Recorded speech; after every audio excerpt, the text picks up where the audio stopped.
மதிய நேரத்துல கிராமத்தோட மத்தியில சில விவசாயிகள் உட்கார்ந்துருந்தாங்க. அவங்க எல்லாரோட முகத்திலையும் சோர்வும் கவலையும் தெரிஞ்சது. ஜமீன்தாரோட ரவுடிங்க கிராமத்துல சுத்திக்கிட்டு இருந்தாங்க. அசோக் ஒரு மூலையில தன்னுடைய மனைவி லீலா கிட்ட ஏதோ பேசிக்கிட்டு இருந்தாரு. லீலா, அந்த பைரவ் சிங் நம்மளோட உயிரையே எடுத்துருவான். நிலத்தை பறிச்சுக்கிட்டு அவன் என்ன பண்ணுவான்? நிலத்துல எதுவுமே விளையவே மாட்டேங்குது. அப்புறம் எதுக்கு அவன் அவ்வளோ பேராசப்படுறான்? என்னங்க, கோவப்படுறதுனால எதுவும் நடக்க போறதில்ல. நம்ம நிலத்தை காப்பாத்திக்க வேற ஏதாவது வழியை கண்டுபிடிக்கணுங்க. என்ன வழி கண்டுபிடிக்கிறது? மழையும் வர மாட்டேங்குது, விளைச்சலும் வர மாட்டேங்குது, நம்மளோட தரிசு நிலத்துல எதுவும் வளர மாட்டேங்குது. இனிமே இந்த கிராமத்துல வாழ்றது மரணத்தை கூப்பிடுறதுக்கு சமம். அப்பதான் கிராமத்தோட தலைவர் ராம்தாஸ் அவங்க கிட்ட வந்தாரு. அசோக், நீ சரியா தான் சொல்ற. பைரவ் சிங் கிராமத்தை நரகமாக்கி வச்சிருக்கான். ஆனா இங்க பாருப்பா, ஒருவேளை உன்ன மாதிரி ஆளுங்க தோல்வியை ஒத்துக்கிட்டா இந்த கிராமத்தோட நிலைமை என்ன ஆகும்? தலைவரே, நான் போராட தான் நினைக்கிறேன். ஆனா எப்படி? என்கிட்ட இப்போ எதுவுமே இல்லையே. உன்கிட்ட உன்னோட உழைப்பும் தைரியமும் இருக்கு அசோக், அதை மறந்துடாத. அசோக் அமைதி ஆயிட்டாரு. ஆனா அவரோட கண்கள்ல கேள்வியும் கோவமும் நல்லா தெளிவா தெரிஞ்சது. மறுநாள் அசோக் ரொம்பவும் சோர்ந்து போய் காட்டு பகுதியில உட்கார்ந்துருந்தாரு. அவருடைய முகத்துல ரொம்ப கவலைகள் தெரிஞ்சது. திடீர்னு அவருக்கு மரங்களுக்கு பின்னாடி ஏதோ நடக்கிற சத்தம் கேட்க ஆரம்பிச்சது. ஒரு வயசான ஆளு கம்ப ஊனிக்கிட்டு மெல்ல மெல்ல அசோக் கிட்ட வந்தாரு. என்னப்பா யோசிச்சுட்டு இருக்க? நீங்க யாரு? அப்புறம் இந்த யாரும் இல்லாத இடத்துல என்ன பண்றீங்க? நான் ஒரு வழிபோக்கன். ஆனா நான் எங்கேயும் தொலைஞ்சு போகவே மாட்டேன். எனக்கு என்ன தோணுதுன்னா, நீ உன் வாழ்க்கையில தோல்வியை ஏத்துக்கிட்ட போல இருக்கு. ஒரு மனுஷன் அவன் வாழ்க்கையில எல்லாத்தையும் இழக்கும் போது தான் தோத்து போறான்.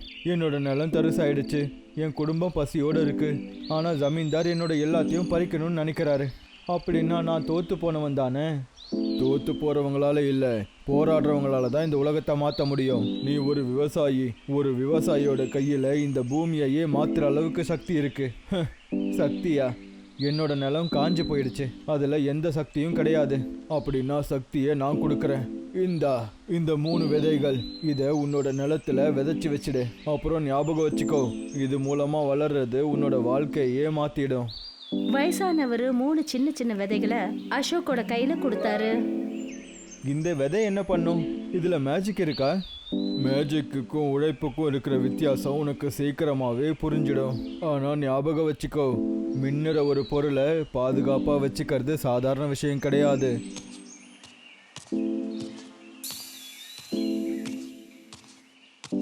என்னங்க, அந்த வயசானவர் யாரு? இந்த விதைகள் நமக்கு நிச்சயமா உதவியா இருக்குமா?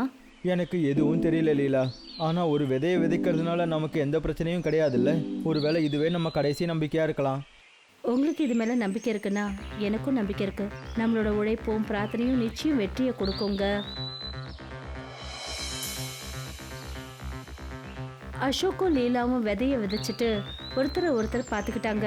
அவங்களுடைய முகத்துல நம்பிக்கையும் பயமும் தெரிஞ்சது. இப்போ நம்ம காத்துக்கிட்டு தான் இருக்கணும். இந்த விதைகள் என்ன செய்ய போகுதுன்னு நம்ம பொறுத்திருந்து தான் பார்த்தாகணும். 2 பேரும் அவங்க குடிசைக்கு திரும்பி வந்தாங்க. காலையில விடிஞ்சதும் அசோக்கும் லீலாவும் அவங்களோட வயலுக்கு போனாங்க. அவங்களுடைய வயலுக்கு போனதும் அவங்களுக்கு ஒரு விசித்திரமான அதிசயம் தென்பட்டுச்சு. பூமியில இருந்து அதிசய சின்ன சின்ன செடிகள் வளர்ந்துருந்தது. அந்த செடிகள் இரவுல தெரியிற நட்சத்திரங்கள் மாதிரி மின்னுச்சு. என்னங்க இது? நம்மளுடைய பூமி வறண்டு போயில இருந்தது. இந்த செடி எப்படிங்க விளைஞ்சது? இந்த விதைகள் எல்லாத்தையும் அந்த வயசானவர் தான் கொடுத்தாரு. ஆனா இது எதுவும் சாதாரண மரம் மாதிரி தெரியல லீலா. இதை பார்க்கும்போது எப்படி இருக்குன்னா, தேவலோகத்துல வளர்ற செடி மாதிரி தெரியுது. என்னங்க, இது உண்மையிலேயே பெரிய அற்புதங்க. நம்ம பூமிக்கு ஒரு விடுவு காலம் வந்துருச்சுங்க.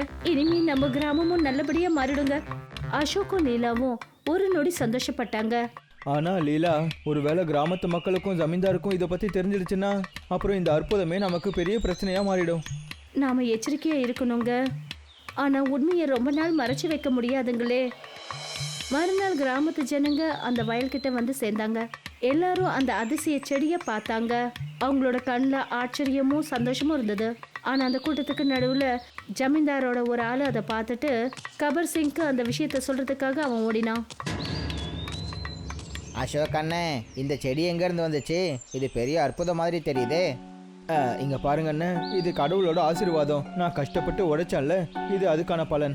ஒருவேளை இந்த செடி எங்களோட வயல்லையும் விளைஞ்சிருச்சுன்னா அப்புறம் எங்களோட வாழ்க்கையே மாறிடுமே. அசோக், உன்னோட வயல்ல ஒரு புது நம்பிக்கை தெரிய ஆரம்பிச்சிருக்கு. ஆனா நீ ரொம்ப ஜாக்கிரதையா இருக்கணும். இந்த விஷயம் ஜமீன்தாருக்கு தெரிஞ்சதுன்னா அவர் உன்கிட்ட இருந்து இதை கண்டிப்பா பறிச்சுக்குவாரு. அசோக் ஏதோ சொல்றதுக்கு வந்தாரு. ரொம்ப தூரத்துல பைரவ் சிங்கும் அவங்களோட ஆட்களும் வரது தெரிஞ்சது. பைரவ் சிங் தன்னுடைய ஆட்களை கூட்டிக்கிட்டு அந்த வயலுக்கு வந்தாரு. அவருடைய முகத்துல கோபமும் பேராசையும் தெரிஞ்சது. அவர் அந்த வயல்ல அற்புதமான செடிகளை பார்த்தாரு. அப்படின்னா இதுதான் உன்னோட அற்புதமா அசோக்? என்னோட வயல்ல இந்த மாயச்செடியை வளர வச்சு நீ என்னோட கண்ணிலேயே மிளகா பொடி போடலான்னு யோசிக்கிறியா? ஜமீன்தார் ஐயா, இந்த நிலம் என்னோடது. நான் கஷ்டப்பட்டு வேர்வை சிந்தி உழைச்ச நிலம். இந்த செடிகளில் உங்களுக்கு எந்த அதிகாரமும் கிடையாது. உன்னோட நிலமா? எவ்வளோ தைரியம் இருந்தால் நீ இப்படியெல்லாம் சொல்லுவ? இந்த மொத்த கிராமமும் எல்லா நிலங்களும் எனக்கு தான் சொந்தம். இப்போ இந்த அற்புதமான செடிகளும் என்னோடது தான். இங்க பாருங்க ஜமீன்தார் ஐயா, கடவுள் கொடுத்தத ஒரு மனுஷன் அடையணும்னு நினைக்கிறது ரொம்ப தப்பு. இந்த செடி உழைப்புக்கும் நம்பிக்கைக்கும் கிடைச்ச பலன். வாயை மூடுங்க. நான் என்ன நினைக்கிறேனோ அதுதான் நடக்கும். இன்னையிலிருந்து இந்த நிலம் என்னோடது. அசோக், ஒரு வேளை நீ முடியாதுன்னு சொன்ன அப்புறம் விளைவுகளை சந்திக்கிறதுக்கு தயாராயிரு. பைரவ் சிங் தன்னுடைய ஆட்களை அந்த செடிகளை பிடுங்கி எறியறதுக்கு உத்தரவிட்டாரு. அசோக்கும் லீலாவும் நடுவில் நின்று அதை தடுக்கிறதுக்கு முயற்சி பண்ணாங்க. கிராமத்து ஜனங்க அசோக்கு சப்போர்ட் பண்ணாங்க. ஜமீன்தாரோட ஆட்கள் ஆயுதங்களை கையில எடுத்தாங்க. ஜமீன்தார் ஐயா, இது அநியாயம். ஏழைகளோட வயலை பறிக்கிறதுனால உங்களுக்கு எதுவும் கிடைக்காது. எனக்கு தங்கம் கிடைக்கும், புரியுதா? இந்த செடி ஒன்றும் சாதாரண செடி இல்லை. இது ஒளிர்றதை பார்த்தா எனக்கு பெரிய புதையல் கிடைக்கிற மாதிரி இருக்கு.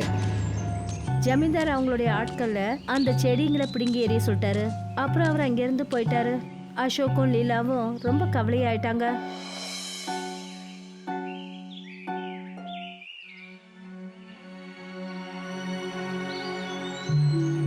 அசோக்கும் லீலாவும் அவங்க வீட்டு வாசல்ல உட்கார்ந்துருந்தாங்க. 2 பேரும் ரொம்ப கவலையோட இருந்தாங்க. அந்த வயசானவர் மறுபடியும் ஒரு முறை அவங்க முன்னாடி தோன்றினாரு. அசோக், நான் உனக்கு ஏற்கனவே எச்சரிக்கை கொடுத்தேன். இந்த செடிகள் ஒளிர்றது உன்னோட உழைப்புக்கான பலன் மட்டும் இல்லை, அது ஒரு ரகசியத்துக்கான வழி. அது என்ன ரகசியம்? இந்த செடி நட்சத்திர உலகத்துக்கான வழியை திறக்கும். அங்கே இருக்கிற புதையலை அடையறதுக்கான வழி.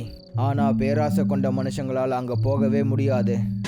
அப்படி அது உண்மைன்னா அந்த ஜமீன்தார் அங்க போறதுக்கும் முயற்சி பண்ணுவாரு. இப்போ நாங்க என்ன பண்றது? நீங்க நட்சத்திர உலகத்துக்கான வழியை திறந்தாகணும். ஆனா ஞாபகம் வச்சுக்கோங்க, யாரெல்லாம் அங்க போறாங்களோ அவங்க மனசுல உண்மையான விஷயங்களோட தான் அங்க போகணும்.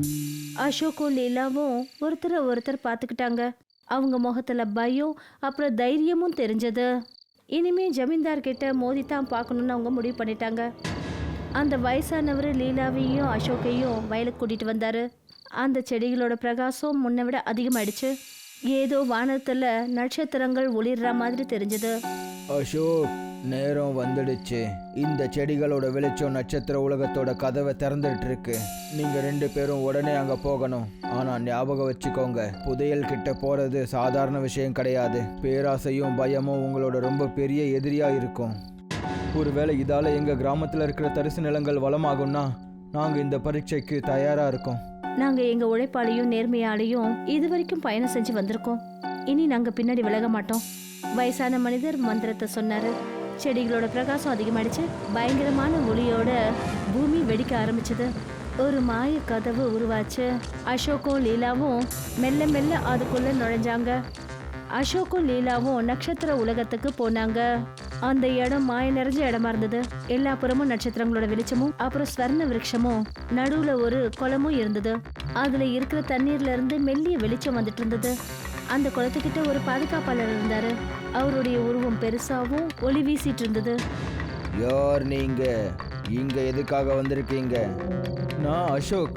நான் ஒரு விவசாயி. நான் அமிர்த நீரை எடுத்துட்டு போக இங்க வந்திருக்கேன். எங்க தரிசு நிலங்களை வளமாக்கணும்னு நான் நினைச்சிட்டு இருக்கேன். எங்க கிராமத்து ஜனங்களோட பசியை போக்கணும். அமிர்த நீர் கிடைக்கணும்னா அவங்க நேர்மையானவங்களாகவும் உண்மையானவங்களாகவும் இருக்கணும். இந்த நீர் பேராசை பிடிச்சவங்களை அழிச்சிடும். உங்க மனசுல உண்மை இருக்கா? நாங்க எங்களோட உழைப்பால இந்த செடிகளை உண்டாக்கினோம். எங்களுடைய நோக்கம் எங்களுடைய கிராமத்தை காப்பாற்றணும், அவ்வளோதான். பாதுகாப்பாளர் சிரிச்சாரு. ஆனா அப்பதான் நட்சத்திர உலகத்துல ஒரு வேகமான குரல் எதிரொலிச்சது. பைரவ் சிங்கும் அவருடைய ஆட்களும் மாய நுழைவாயில் வழியா உள்ள வந்துட்டாங்க. அப்போ இதுதான் அந்த புதையலா? அசோக், நீ ஒரு முட்டாள். இந்த புதையல் என்னோடது. இதை நான் தங்கமாகவும் பணமாகவும் மாற்ற போகிறேன். அமிர்த நீர் பேராசை பிடிச்சவங்களுக்கு கிடையாது. ஒருவேளை நீ இதை தொட்டன்னா அது உன்னை நிரந்தரமாக அழிச்சிடும். யாராலையும் என்னை தடுக்க முடியாது. நான் என்னோட சக்தியால் இதை அடைஞ்சே தீருவேன். பைரவ் சிங் அந்த குளத்தை நோக்கி போனாரு. அவர் அந்த அமிர்த ஜலத்தை தொட்ட உடனே அந்த குளத்துல இருக்கிற தண்ணி நெருப்பாலையா மாறுச்சு. பைரவ் சிங்கும் அவரோட ஆட்களும் கத்திக்கிட்டே அங்கே அழிஞ்சிட்டாங்க. அசோக்கும் லீலாவும் பயந்து போய் எல்லாத்தையும் பார்த்துட்டு இருந்தாங்க. பாத்தியா, பேராசையோட விளைவு இப்படி தான் இருக்கும். நான் பார்த்தேன், நல்லா புரிஞ்சுக்கிட்டேன். ஆனால் என்னோட நோக்கம் எல்லாமே என்னோட கிராமத்தோட முன்னேற்றம் மட்டும்தான். அப்போ எனக்கு அமிர்த நீர் கிடைக்குமா? நீ உன்னோட உண்மையான மனசாலையும் உன்னோட நேர்மையாலையும் இந்த நீரை அடையறதுக்கான தகுதியை பெற்றுட்ட. எடுத்துக்கோ. அந்த பாதுகாவலர் ஒரு தங்க பானையில அசோக் கிட்ட அமிர்த ஜலத்தை கொடுத்தாரு. அசோக்கும் லீலாவும் திரும்பவும் கிராமத்துக்கு வந்தாங்க. அவங்க அந்த அமிர்த ஜலத்தை அவங்களுடைய மண்ணில் தெளிச்சாங்க. கொஞ்ச நேரத்தில் வறண்டு போன நிலத்துல பசுமை நிறைஞ்சது. வயல்ல பயிர்கள் விளைய ஆரம்பிச்சது. கிராமத்து ஜனங்க சந்தோஷத்துல துள்ளி குதிச்சாங்க.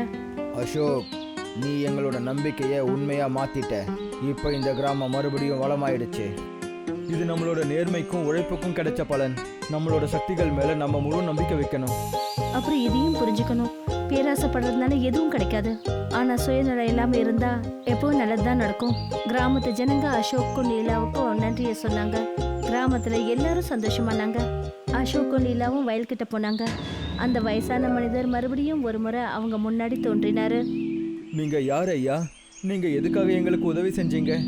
அசோக், நான் நட்சத்திர உலகத்தோட பாதுகாவலன். பல யுகங்களாக நான் பூமியில் பயணம் பண்ணிகிட்டு இருக்கேன்.